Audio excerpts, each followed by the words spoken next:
originally when consumer operated services were created, they were supposed to be a niche for consumers. That's the term used for people that are using mental health services or have used them, at least in the public sector.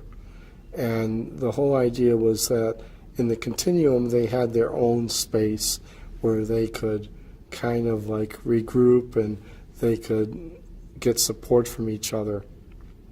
And the first COSs really tried to fill in the gaps of what traditional providers were unable to accommodate them with.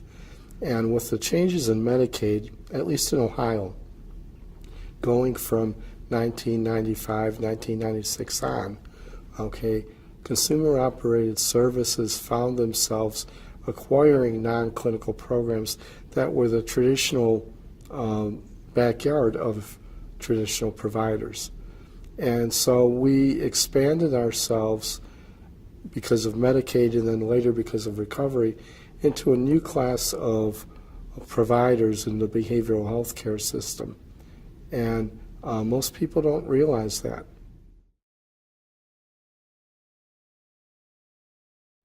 Typically, we focus on non-clinical programs like education or interpersonal skills or how do you develop wellness habits.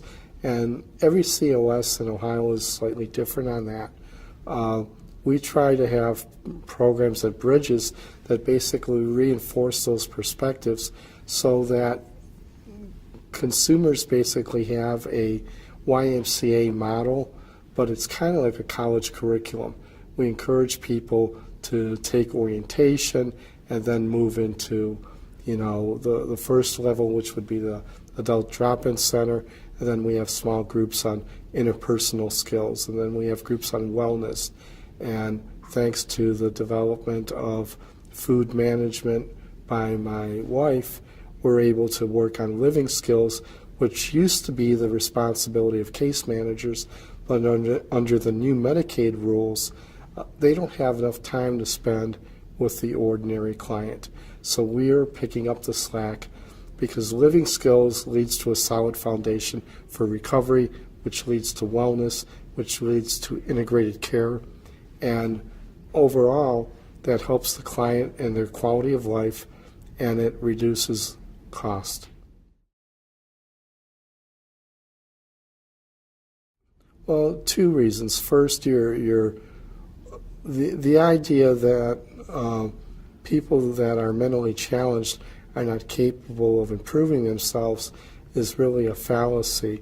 No one's been able to understand that because for a long time, people that were mentally ill, nobody really worked with them. So the idea of exposing them to educational opportunities was a way of developing their gifts or talents or abilities in such a way that nobody did before because, gee, you're ill, you're not possibly able to do more than you're able to do now. Secondly, from a larger perspective, if education is so important to the normal population and families and children, then it's pretty obvious that it's even more important to people that have special needs and vulnerable populations, because as a whole, education allows people to improve themselves.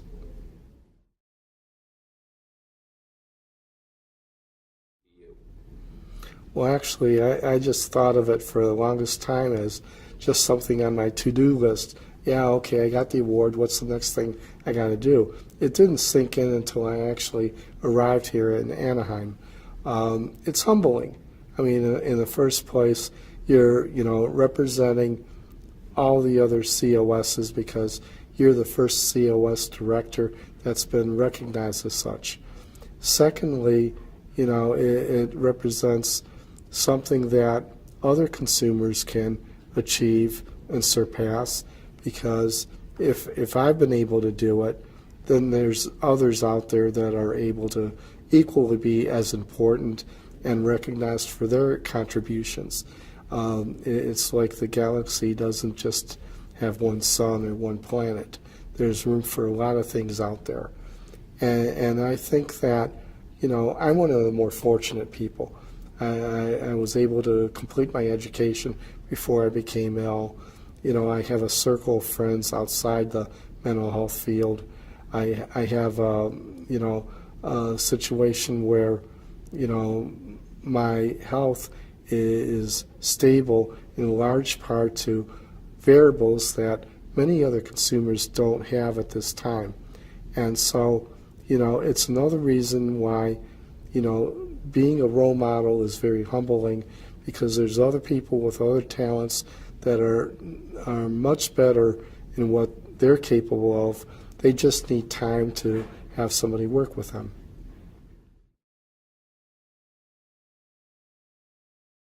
As a priority, I think that the healthcare field, as it relates to behavioral health, is too much of a hopscotch, too much of a fad.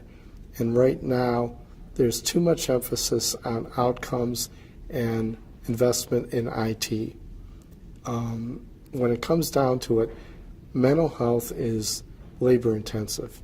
It's the relationship between the client and the provider and the environment in which they're working in. And I think that while you need to have a level of up-to-date outcomes and technology, we're at a point now where the pendulum has swung too much over to the other side.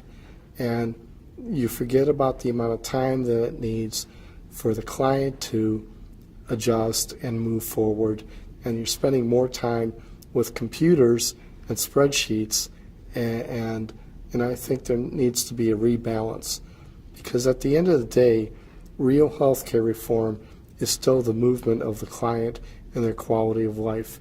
It's not built into a computer, it's built into the person.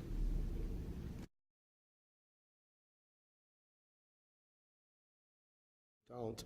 For bridges, it's, the basic outcome is to improve their quality of life.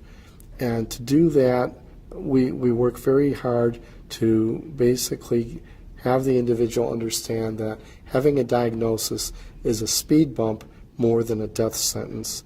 That in the end, you have to learn how to balance out your life like any other illness, and that improves your quality of life. And beyond that, how you start to look at your talents and abilities determines how far you go.